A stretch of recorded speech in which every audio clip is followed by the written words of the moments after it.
Why so many tattoos, old man? Did you run out of paper, or did you just lose a lot of bets in port? The question hung in the air of the briefing room like the smell of ozone before a lightning strike. It came from the back row, delivered with a smirk by Ensign Miller, a 23-year-old specimen of physical perfection who had just graduated top of his buds class. He was sitting with his arms crossed, biceps bulging against his crisp uniform, surrounded by 20 other fresh-faced SEAL candidates who looked like they could chew through steel cable. At the front of the room stood the man he was addressing, a 60-year-old guest instructor named Elias. Elias didn't look like a warrior. He looked like a drifter. His hair was thinning and gray. His face was a roadmap of deep, weathered lines. And he wore a simple black t-shirt that exposed arms covered in faded, dark, chaotic ink. To Miller, this guy looked like a relic, a biker who had wandered onto the base by mistake. But Miller was about to learn that there are predators in the deep ocean that don't need to look pretty to kill. If you believe that wisdom is earned through blood and that we should respect the warriors who paved the way, stop what you're doing, hit the like button, and type respect in the comments right now. Let's see who understands the true cost of freedom. The briefing room at the Naval Special Warfare Center in Coronado was usually a place of high-tech strategy and cutting-edge warfare. The air conditioning hummed a low, constant note, keeping the temperature at a crisp 68 degrees to counteract the San Diego heat outside. The walls were lined with digital maps, satellite imagery, and the ethos of the teams. The only easy day was yesterday. The men sitting in the tiered seats were the new breed. They were faster, stronger, and smarter than any generation before them. They had trained with drones, advanced ballistics, and digital comms. They felt invincible. Then Elias had walked in. He carried no laptop, no PowerPoint clicker, no stack of manuals. He carried a paper cup of coffee and a battered notebook that looked like it had been soaked in salt water and dried in the sun a dozen times. He walked with a slight limp, a hitch in his left side that he didn't try to hide. He placed his coffee on the podium and stood there silently, scanning the room for a full minute. His eyes were the color of slate, flat and unreadable. That was when Miller had spoken up. The recruits were restless. They had expected a Tier 1 operator, someone straight from the sandbox with a beard and a loadout of stories about taking down high-value targets with suppressed carbines. Instead, they got a guy who looked like he fixed HVAC units in the 1980s. Miller's question was meant to break the tension, a little alpha dog flex to show the room he wasn't intimidated by the silence. A few of the other guys chuckled, a low rumble of agreement. The ink on Elias's arms was ugly. It wasn't the artistic sleeves you see today. It was dark, blotchy, and looked painful. There were jagged lines, coordinates, and crude symbols that blurred into one another. Elias didn't flinch at the insult. He didn't even look angry. He slowly took a sip of his coffee, set it down, and looked directly at Miller. The silence that followed stretched out, becoming uncomfortable. The chuckles died away. "You like the artwork, son?" Elias asked. His voice was soft, sounding like tires rolling over gravel. Miller shrugged, leaning back in his chair, confident in his status as the new elite. "Just curious. Usually we keep it professional. That looks chaotic, like a scrapbook with no order." Elias nodded slowly. He stepped away from the podium. He walked down the center aisle, moving closer to the recruits. As he got closer, the men could see the texture of his skin. It wasn't just ink. Beneath the tattoos were ridges, scars, burn marks that the ink had been used to color over. "Chaotic," Elias repeated. "That's a good word for it. War is chaos. You boys train for the grid, you train for the plan, but the plan is the first casualty of contact." He stopped right in front of Miller's desk. Miller sat up a little straighter, his arrogance flickering for a split second as he realized the old man's eyes were devoid of fear. They were the eyes of a shark, dead calm and utterly focused. "You asked why so many?" Elias said. He rolled his left shoulder forward, pointing to a faded, jagged black line that wrapped around his forearm like a snake. "You see this one? It looks like a mistake, a bad line drawn by a drunk artist." Miller looked at it. "Yeah? What is it?" A river. It's a timeline, Elias said. 1989, Operation Just Cause, Panama.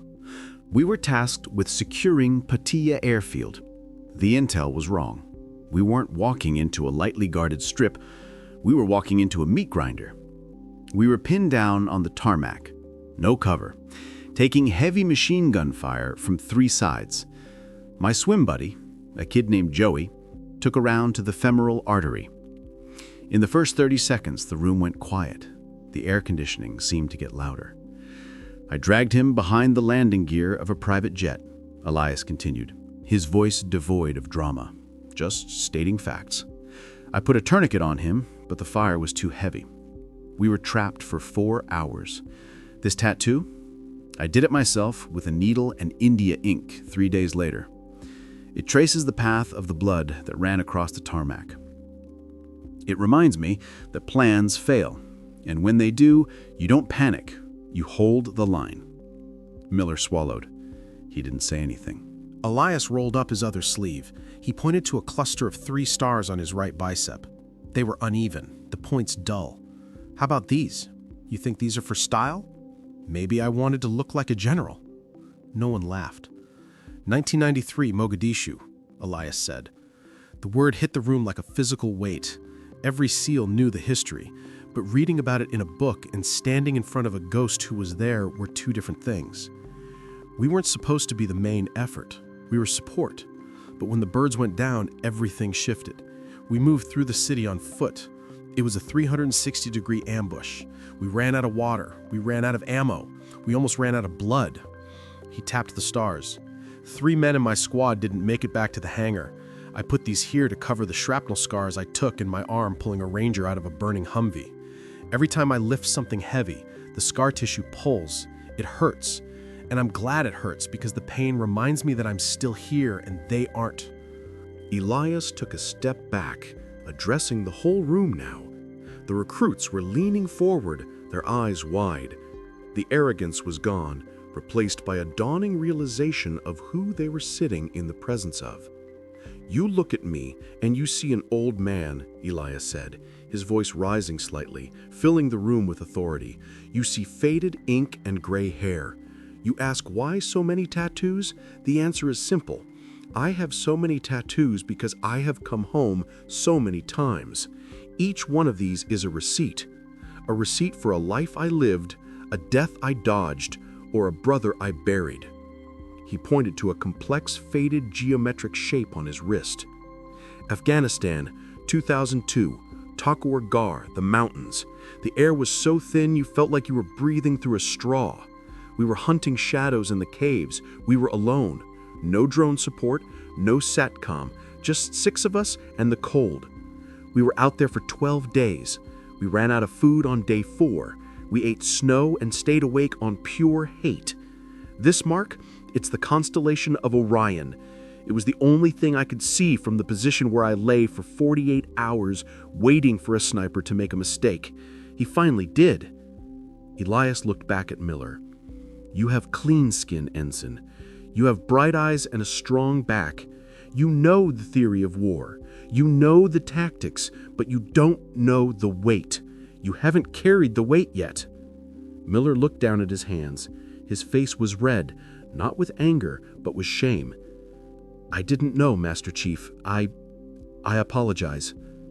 "I'm not a Master Chief anymore," Elias said softly. "I am just Elias. The rank stayed on the uniform when I took it off. The ink stayed on the skin." Just then, the heavy steel door at the back of the room opened.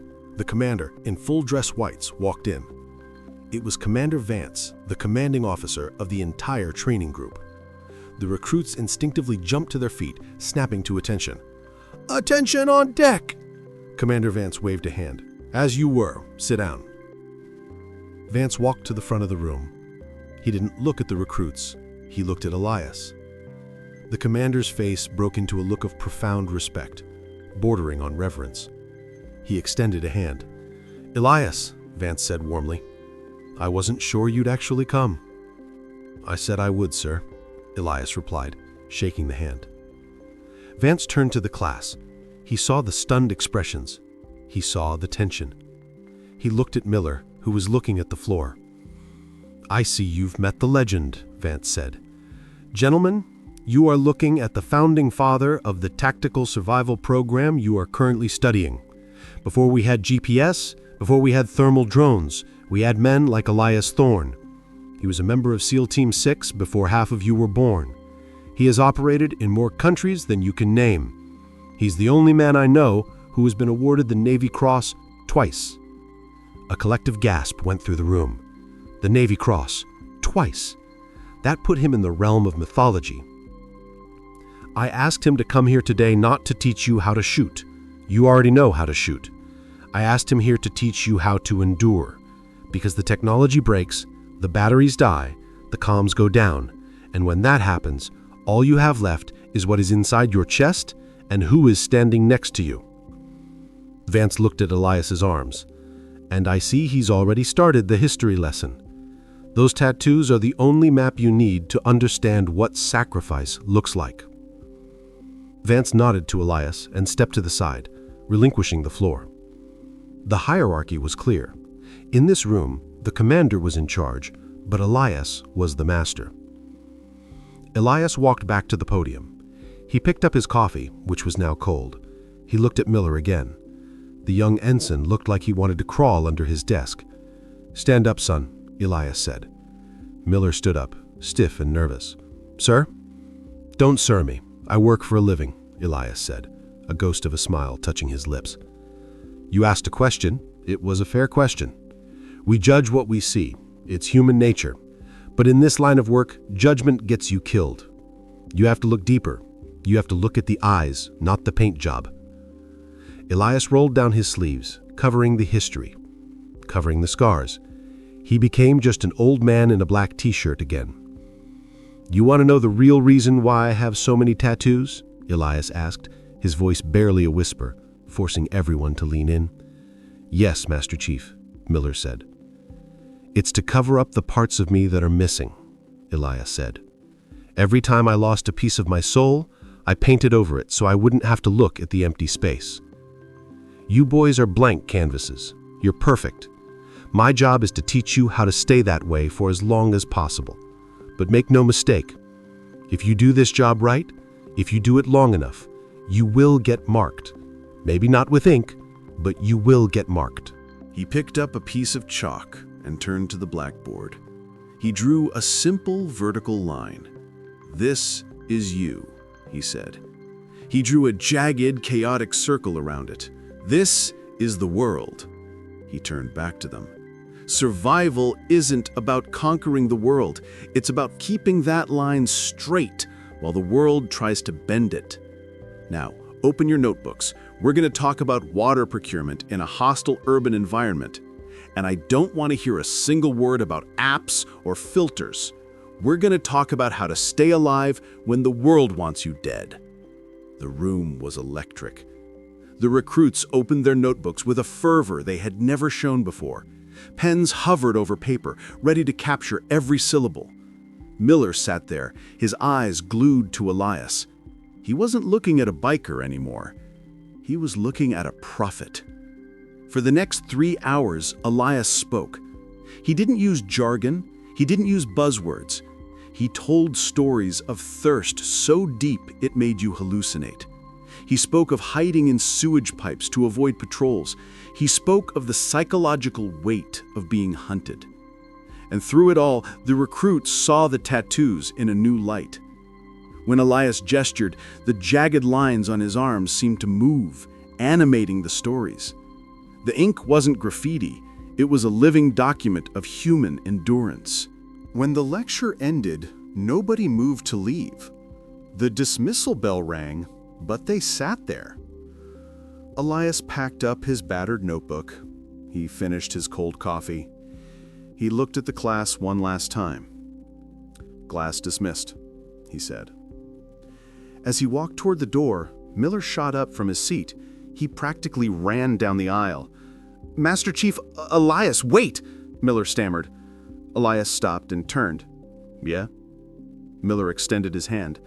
"Thank you. I'll never judge a book by its cover again. I promise."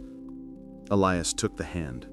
His grip was iron, surprisingly strong for a man who looked so frail. He pulled Miller in slightly, looking him dead in the eye. "Don't worry about the book, kid. Just worry about the story you're going to write. Make it a good one, and try to keep the ink off your skin if you can. It hurts like hell when it rains." Elias winked, a flash of the young, wild warrior he once was, and walked out into the bright California sun. The room remained quiet for a long time after he left. The recruits looked at each other, then at their own unmarked arms. They gathered their things slowly, with a new heaviness in their movements. They had walked in thinking they were the apex predators. They walked out realizing they were just cubs who had been lucky enough to meet the lion. Respect isn't about how shiny your boots are or how many followers you have. It isn't about talking the loudest in the room. Respect is the quiet acknowledgement of the burdens others carry. It's understanding that every scar has a story, and every gray hair is a lesson learned the hard way. We live in a world that is quick to judge, quick to dismiss the old, the worn, and the quiet. But as Elias showed those recruits, sometimes the quietest man in the room is the one who has made the most noise in history. So the next time you see an old-timer with faded tattoos or a veteran walking with a limp, don't stare, don't judge, nod your head. Say thank you, because the freedom you enjoy to sit here and watch this, the safety of your home, was paid for in ink and blood by men like him. If you stand with our veterans, if you honor the old guard, and if you believe that true strength is silent, subscribe to Military Stories. Share this story to keep the legacy alive. I'll see you in the next one. Stay strong.